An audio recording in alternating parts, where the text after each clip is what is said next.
How is everyone? Yeah, on this Monday morning, I'm back to my normal self, I would say. Yeah, last week actually, I wasn't that sick. I just had a minor cold, I would say, but my voice was really like, I had to cough. It was like this dry cough. And yeah, I was also feeling a bit weak, of course. And that's why I said, let's skip the stream. I still was able to do my usual writing routine. I just took everything a bit more slow. And so, yeah, now I'm back. Yeah, how is everyone? I think only James is here so far. Hello, James. And, ooh, soon is your birthday. Yeah, I wanted to say my sister, I don't know why. My daughter had her birthday yesterday. And yeah, it was nice. We had a nice little celebration with the family. And yeah, of course, lots to do, lots of food to prepare. But the weather was good. We could sit in the garden. And yeah, we had a fun family time.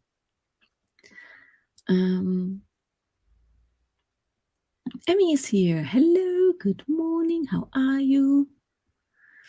Oh yeah, and you can take some days off. Didn't you say that you have some days off before your birthday so that you really can celebrate? James found out they finally hired someone to work weekend nights. So I should be able to go back to my normal schedule soon. So does this mean you had to work through the weekend? Oh my God, I thought you were already back to your normal schedule. Oh my God. Yeah, it's probably not easy to find someone working through nights regularly and on the weekends. Yeah, that's probably because people tend to have maybe family, friends want to have a social life, and working through the weekends kind of doesn't make it really good for you to have a social life, I would guess.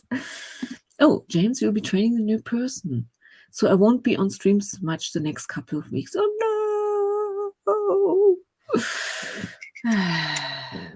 Yeah, but of course it's good for you still. Yeah, and so of course, so it means the person will also be in during the week during your shift so that you can teach them kind of what you're doing and they will go along. I was working when you streamed. Other days my days off changed. Yeah. Yeah, but that's life. Things change. Not everything stays the same. And it's good that you have a coworker, that a new coworker comes in and supports you, definitely. But the coworker isn't called Loretta. That would be cool if Loretta moved and became your coworker. So sorry. I got a card for us. The Discernment, it's called. It's from this Queen of the Moon Oracle deck. I have sometimes used it before. And first I had honestly to look up discernment because I didn't really know what it means in German, but now I understand. And it's about the older you get, the wiser you get, the more able you are to look at things from different perspectives, and you maybe don't rush into decisions as much as you might have done when you were young and stuff. James, it would be cool, wouldn't it? I immediately thought that I probably personally am too cautious sometimes. I could use some more being a bit more relaxed about decisions and be more spontaneous. But with writing, for instance, I love to look at my stories from different perspectives. I try to look through the eyes of my different characters, try to take different positions there. So I don't know what it means for you if you are a person that makes decisions easily, maybe naively a bit, or if you're also someone who could use to be a bit more relaxed about it. I don't know. So we are all a bit different. I really love, though, the design of this card, especially this here, the different stages maybe of, I would have to think about what it really represents, the pictures here. You just see so many layers, and I think that's also the same with decision making and progress, growth. Another thing that it said in the description as well is, of course, that we will make this mistakes. That's why I thought, I'm often very cautious because I'm afraid of mistakes. And for example, creativity, this is what blocks us when we feel like, I have to make it right. And it's way better to let go of it a bit and relax about it and just follow your instincts and have fun and enjoy your creative work more than just being, I have to do it exactly right and perfect. And same goes with decisions in life. We shouldn't only be in our head when we make decisions, also listen to our gut a bit, because we often have a feeling if we like something or not, and this can be very helpful. I've learned to make decisions easily. What does that mean? Were you forced to make decisions easily? No, doesn't make sense. Oh, see. Oh, yeah. You also became more relaxed with age. I think that's the usual way, isn't it? When I was younger, I let myself stress out. Oh, no. I mean, there are different people, definitely. Some people are like just running into things and getting excited and maybe get burned afterwards. But I kind of tend to feel that those people are having more fun. But maybe the older they get more stressed out because they make more mistakes, and we, the people who stress out easily about decisions, get more relaxed later. So it's interesting.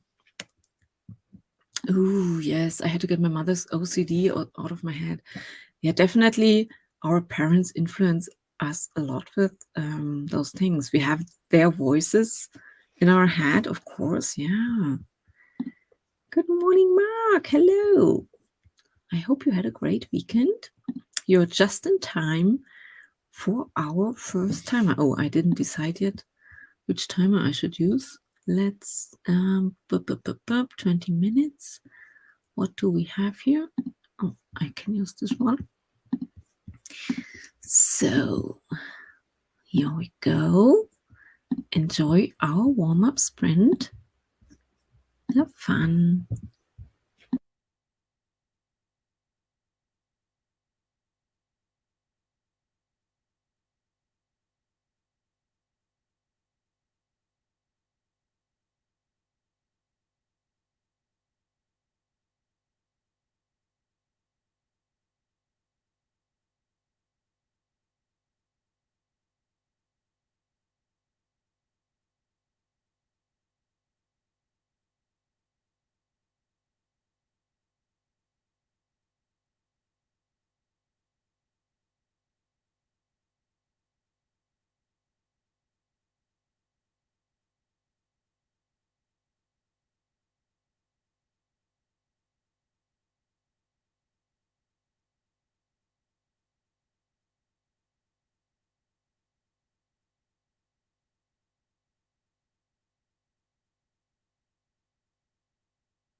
Okie dokie.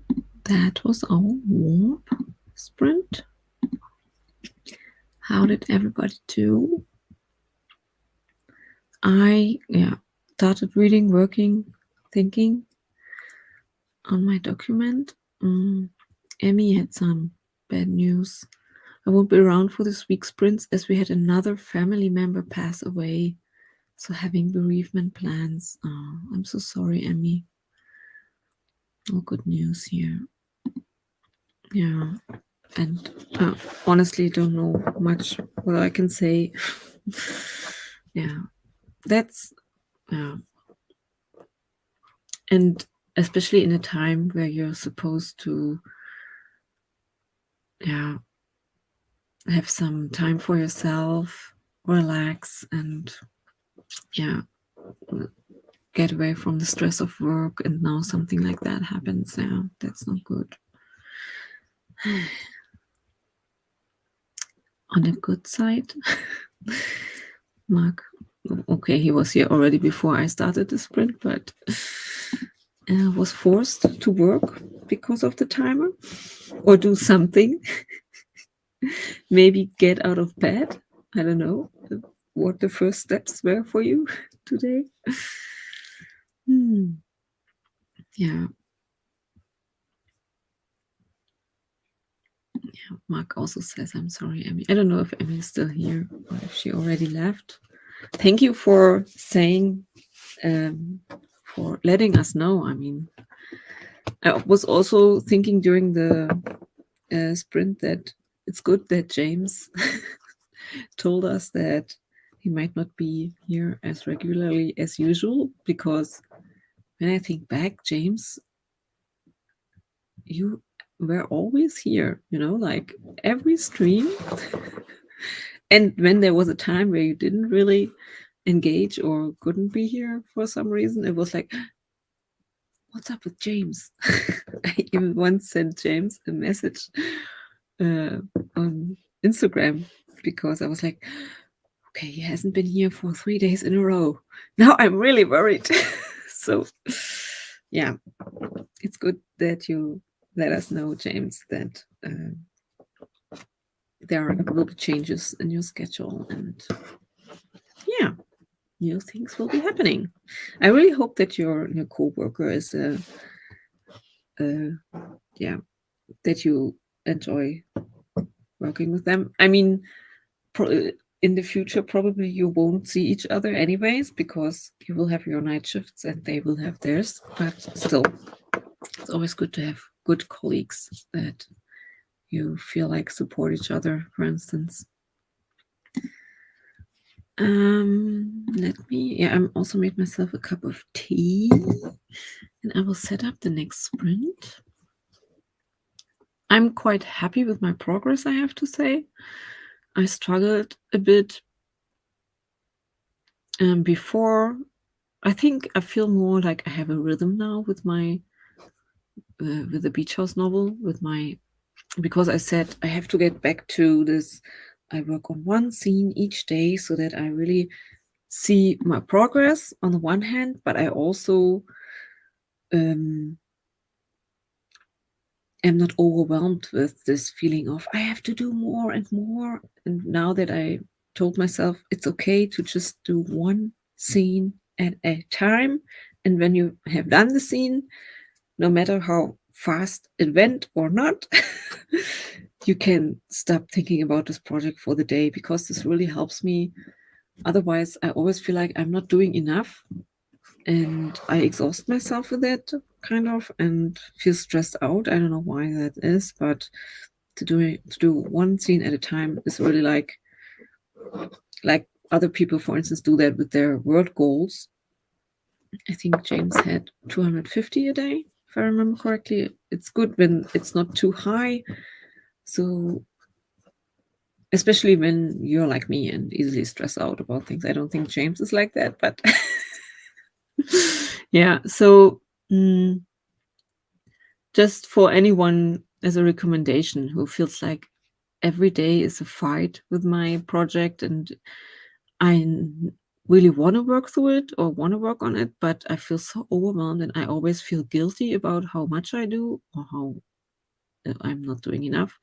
Setting like those really set goals for each day is really helpful for me. It's really helpful for me with my, I don't want to say mental health, but just with how I feel about my work in this regard. Yeah. It's always fun to blow away work goals. Yeah, I was thinking that you said 250 and then you always exceed it, like get way more words. Very motivating. For me, it's really like, okay, I finished the scene. Yeah, I'm really happy then. And then I can just think of another. I have several projects where I have those little goals, so I can do different things during the day, and it really helps me keep going when I have those small goals. I mean, a scene I have sometimes scenes that are very long, so it might even take me 2 days, but usually I can work through it in one day and be happy about it. Okay, let's go to the next timer. I choose this one, the fairy lights. I like a writing coach who talked about the nifty 350. Have I heard this before or haven't I? I'm not sure. Tell me a bit more. I want to. Everything that's motivating. Yes, definitely. Once you get those words down, you'll hopefully develop momentum. Exactly. Yeah. Okay, that makes total sense. Yeah, it does. It's the hardest part is starting and getting into this momentum, especially with writing. And I think 350 is manageable for everyone. I want to say for most of us. So you can really set this goal for each day and then see how you feel about it. And I think very important also is to stop writing, to not go too far, like stop writing when you're still feeling it so that you know already where you can take off the next day. It's also very helpful to keep a little bit for the next day so that the start is easier. It's harder when you have to think, oh, what will happen next, or I don't know. Sometimes we struggle with those things and then we don't even start with writing and start to plan stuff or other things. So it's always good to, I think some people say stop mid-sentence or something like that, so it's really really easy for you to start writing the next day. I like 250 as a minimum. 500 is my marker that I'm having a good day. Yeah. But it's good that you know yourself now that well, because it takes a lot of probably effort to get to that stage, trying out things, and then you figure out over time what really works for you. Same with me. Okay, here we go. Oh no, I have to share first. And 25 minutes. Have fun.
Okay, my friends, that was sprint number 2.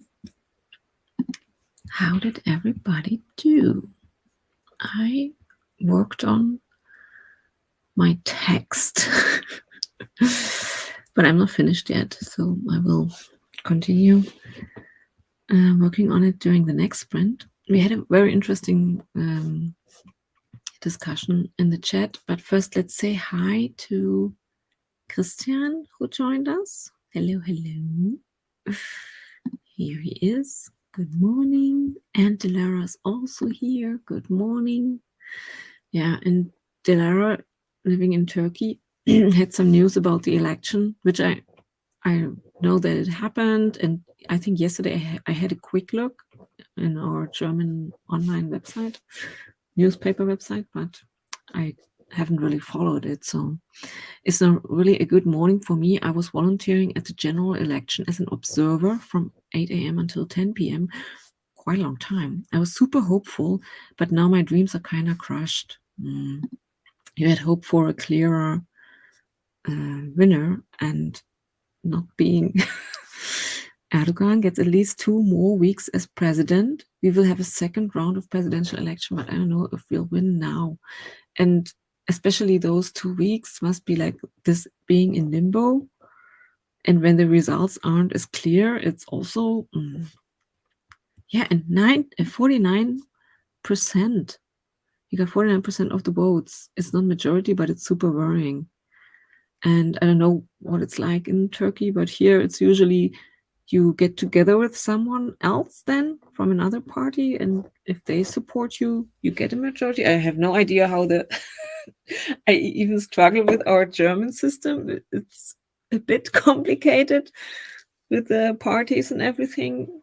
So yeah, so there will be another vote, and then are there still all the candidates taking place in that second vote, or is this just then the 2 with the most majority, with the most votes, and then they kind of go against each other in 2 weeks? Probably would make the most sense, wouldn't it? And then that's the point where they can say, the other people who also took part in the election can say, the people who voted me should now vote that one of those 2 candidates. Probably that's how I would imagine it, how it works. And that's when it's dangerous, if those people say vote the person you don't want to win. Yeah, and you were in good hopes. All the votes I witnessed showed that we were winning, but then I woke up at 3 a.m. We were losing, basically. Yeah.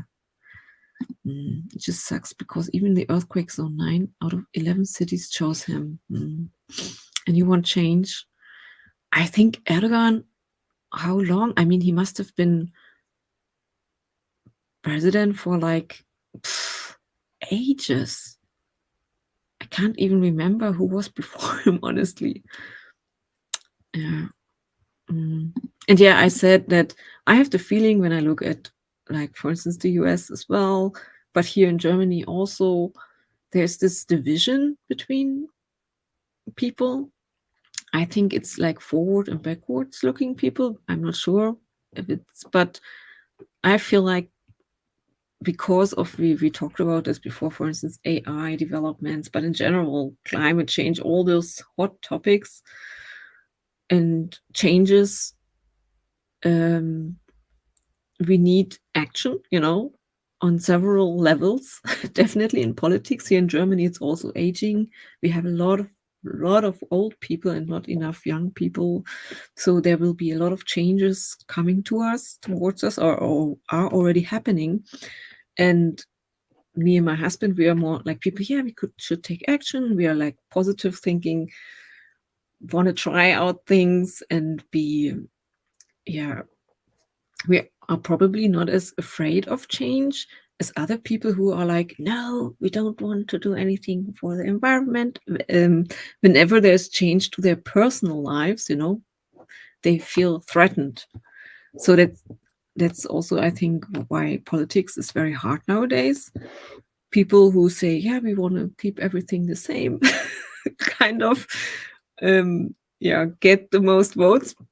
especially with elderly people, they tend to be more afraid of change, obviously, and want to keep things the same and are not as open maybe to try out new things. And so, yeah, and I feel like that's happening in a lot of countries now, that we have this battle between those. And at some point, people who don't want change will have to realize that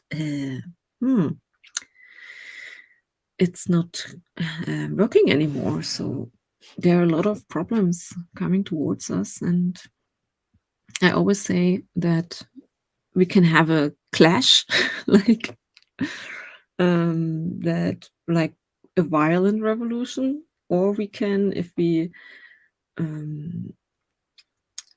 like take action now, we can maybe prevent that, because something is coming towards us. I just read from Andrew Yang the book, I don't know where it is, The War on Normal People, which is mainly about the US, is all about US and how the work changes there, how people lose their jobs on a big scale because of automation. And it will be even worse with AI, and how this leads to just so many changes. And of course people are not happy. The health sector, everything is getting more expensive and you cannot afford anything anymore. And it's not just in the US. On some level this is happening here as well. And so I just find it very interesting to read about it. But of course, for the people in the midst of it, who probably maybe lose their jobs and have to worry about finances, of course, this will lead to uproar, maybe.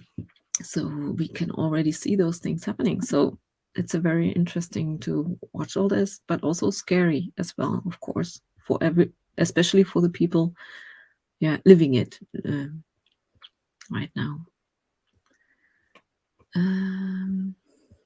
Oh yeah, and Christian also had a good point. I think there's the danger of looking for people with a clear course. That those people who have simple answers for the public, of course, they are, well, very liked.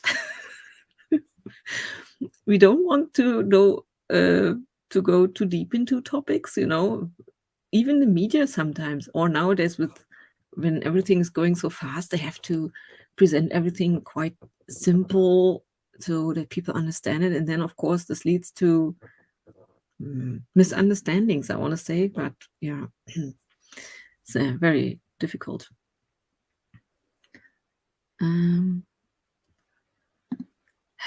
Yeah, James, there's a reason I get depressed about the loss of the center. Yes, as a legitimate political option.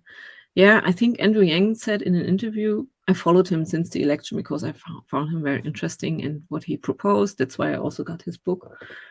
I think he has another one out as well. So he also said there's this tribalization, it's more and more divided. You are just part of one tribe and then you hate the people from the other tribe. And he also says we have to find a way to bring people together again, that it doesn't matter which political party you are, you can talk about just solutions. You are solution oriented, not as much tribal oriented, for instance. We also talked about dreams, but first Delara said, Erdogan is already in a coalition, even with Islamic jihadists. Oh my god, that's why you said if he wins, you won't have to move out of Turkey. Oh my god. I mean, my husband and I also sometimes, it's not really joking, but say, if it continues like that, we will have to leave Germany. But it's not like, for us, it's not dangerous, But yeah. We also talked about dreams, just if we want to go to a more positive topic, because Mark has this practice of just the first thing he does in the morning is writing down the dream he had. And I asked, I was wondering if, because I read about that, this is the first step to be able to better remember your dreams. Just write down first thing in the morning what you dreamt about. And that's why I asked him if that's the case for him. And I'm used to almost always remember my dreams very well right after I wake up, but without writing a dream down, the details start to vanish after a few minutes. And after a few hours, I might only remember but a sense of a theme. Just a few quick words noted down does anchor the dream in my memory for much longer. Yeah, I have to say, especially with those dreams that stay with me, I also try to write them down. And stuff comes back while you're writing that you were already forgetting. And with a few words more, like a plot, I can revisit a dream like a story anytime when I read it again. Awesome. Christian, that is a good reminder. I used to write down my dreams in the morning, but haven't done that in a while. It gave me many important insights. Yeah. Dreams are, for me, always so creative. So, yeah. Oh, yeah. Delara said, I like that too. Mark, Stephen King based a lot of his iconic books on his nightmares, like Pet Sematary. Oh, yeah, and I asked Christian how he is, because he said he's last time that he wasn't feeling as well, long COVID and stuff. I'm a bit better, by the way, trying to be accepting of the situation. Yeah, still potentially second long COVID, and I'm in a process of figuring out what I'll do for work in the future. Yeah, it's also always, especially when you're suffering from, stuff like long COVID or other. I think this happens with a lot of viral infections. That people have those long periods of not, being at their 100%, like really weakened, and then having to work, having to figure out all this stuff and do this. It's so much pressure. I already feel pressure when I'm just my normal self. I cannot imagine how it must be for people who are, like, cannot be 100%. It's really hard, to find a way. James, something more about the political. I look at biology as a metaphor for political change. Species that don't adapt die out, yes. But on the flip side, most mutations, most changes are destructive. It's why I prefer the centrist path. Yeah, and I think it makes a lot of sense. Like I said, what I found intriguing about Andrew Yang, for those who don't know, he was one of the, was it the last election, presidential election in the US? He was one of the candidates on the Democratic side. And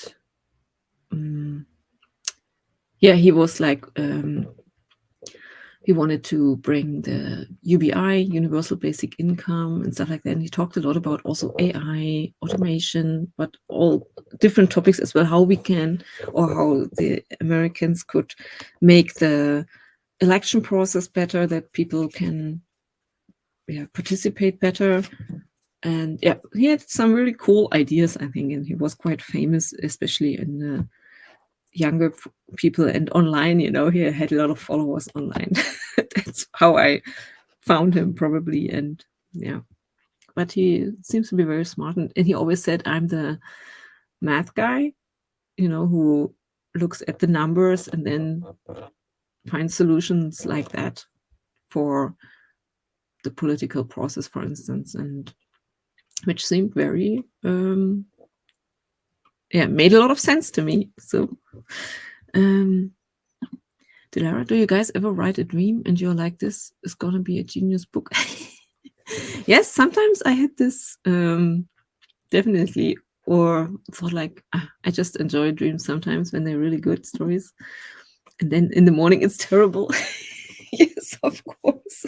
It's just a little thing you wrote down, and then if you want to make it, turn it into something bigger or a real thing, it's of course a lot of work as well. Which brings me to the next timer, 40 minutes.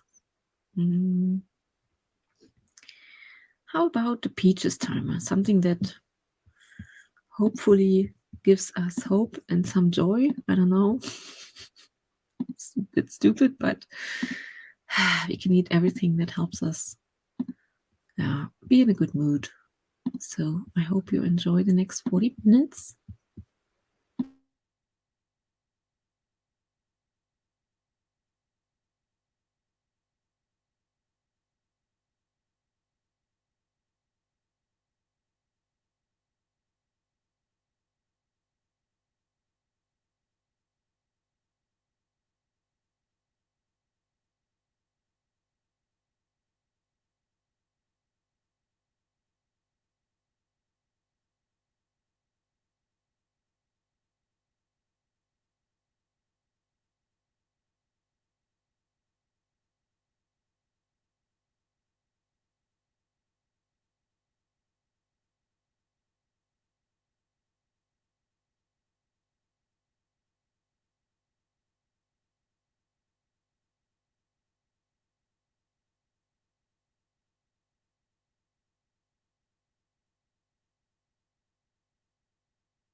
Okie dokie. That was our 40-minute sprint. How did everybody do? I'm still working on the same text, but I had some good ideas of things to add. That's why I'm still not done with it. And yeah, so I'm happy with my progress. Carmen joined us and asked, are you waking up earlier? So I thought you see somehow in my face that I'm getting less sleep than usual, because I actually really get up a bit earlier each day right now, because we go to the gym in the morning. So I get up like really, really early, 5:30, to already prepare breakfast and everything. Then we go to the gym, which is really just down the street, like 4-minute walk. It opens at 6 a.m. My husband is crazy. But actually, my daughter and I had this idea because first my husband and my daughter went there all, each morning. They are, yeah, I don't know, they are crazy.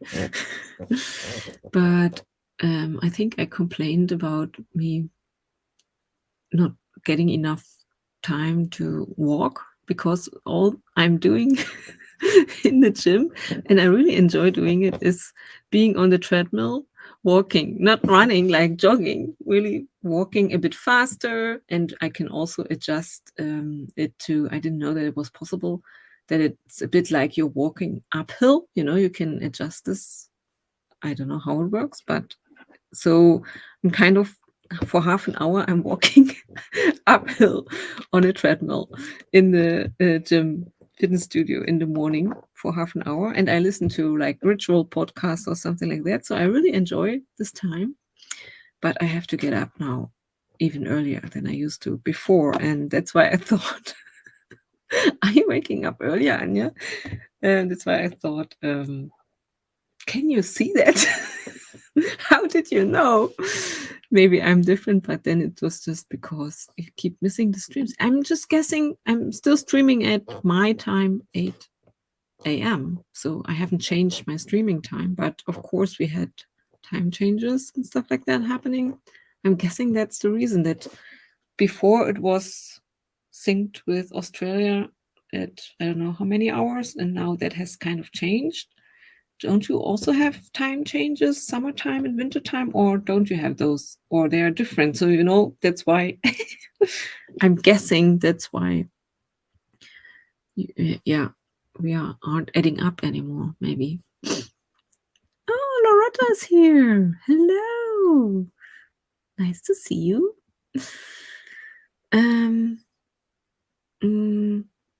What else? Oh yeah, we talked about heights, how tall we all are. Was very funny. That's interesting. I also imagined James to be quite tall, and maybe it must be so funny if we saw each other in real life. Would also be a bit scary for me, honestly. Not because I'm scared of you guys, but what you think if you saw me in real life. I'm pretty sure that if you would meet like a celebrity or someone in real life, suddenly they seem so different, like really small or bigger, or stuff. It's kind of probably messing with you because they're just normal people. And I'm pretty sure here I have my lights on and everything, that yeah, it must be strange to meet in person. So and James thought I would be 150. It's pretty small. I think my mother-in-law could be like that, or 154 or something. She's very small, because and my father-in-law is also my height, like 163 or something centimeters, which is very small. So my husband got lucky because he's about 172. Yeah, and James thinks he's small with about 180. because he has an uncle and a cousin who are about 195. Yeah, that's quite tall. I think my ex-boyfriend was like that, like really tall. My first boyfriend. I remember. Yeah, and Dilara, I laughed at this one. I always imagined you super tall. And you're taller than I am. And you also imagine James to be extremely, yeah, I also imagine James to be really tall and strong, like Viking vibes. The beard, you know, like the part of me that loves psych is tempted to analyze why we picture people being specific heights. Yes.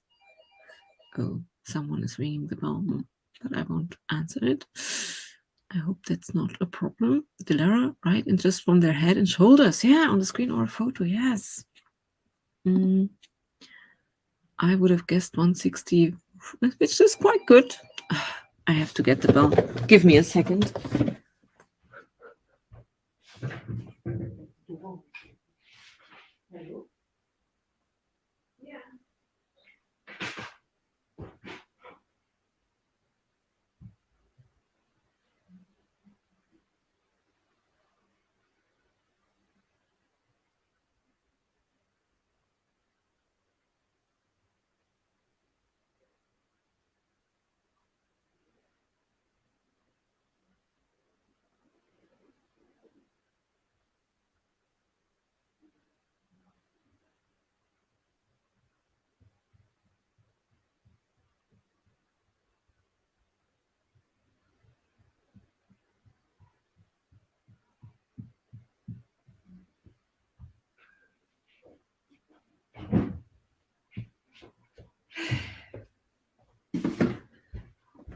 Okay, I'm back.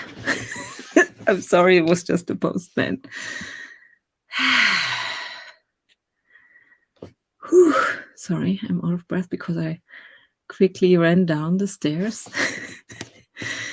Let's see the comments. Whew. I can't see it. Oh yeah, I can't see it, but I find it amazing that you managed to get up that early. Yeah, probably it will get worse in winter, you know, when it's dark, but now it's no problem. And I go to bed quite early, but for now it's working. And like I said, I really enjoy going there. I think if I was like, I have to do this, I wouldn't be able to get up as early. Whew. James, of course, I have an unusually large head. My head may be the head of a much taller man. Now I have a funny picture in my mind. Oh, Loretta, I actually thought you were a bit smaller. I think 170 is quite tall, but a lot of people are taller than me, so no, Emmy. Sorry, guys, very tired. Much to do. We'll be hopping off now. See you next week. Yes, see you next week. And I hope, what can I say? That, you, feel a bit better next week. We'll see. Okay, see you soon, Emmy. Mark, there needs to be enough space in there for all the other personalities. So a big head is a great thing to have. Very funny, yeah. One laughing head per personality. Oh my god. Okay, let me set up a next timer. And Loretta, how are you doing? We haven't seen each other for some days because I was sick. I hope did you continue watching the Deep Shadow TV show? It would be also interesting to know. Which timer do we use? What time is it? Oh, it's already. I talked a lot today, or we talked a lot, which is always fun. So everyone would not tolerate a tiny house. Oh my God. James with a big head. It's a very funny picture. Okay, so let's jump into our last sprint. Enjoy. Oh, I have to share. Of course, here we go.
Okie dokie.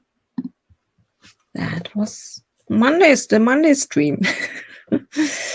I'm happy with my progress. I finished this chapter and yeah, we'll move to the next one tomorrow and we'll have breakfast now and then continue on another project.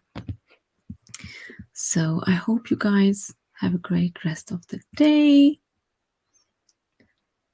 And maybe if you have the time, I would be happy to see you again tomorrow and wish you all the cool creative ideas you can get, and see you soon. Bye bye bye.